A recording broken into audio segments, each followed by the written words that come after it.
Satu lagi kendaraan militer angkatan bersenjata Ukraina yang terbakar hebat di medan pertempuran.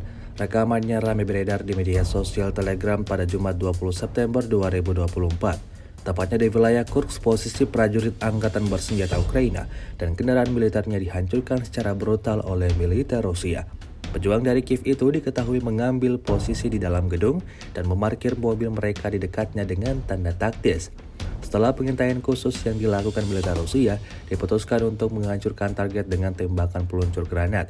Hasilnya seperti yang terlihat dalam rekaman, serangan mematikan tepat mengenai sasaran.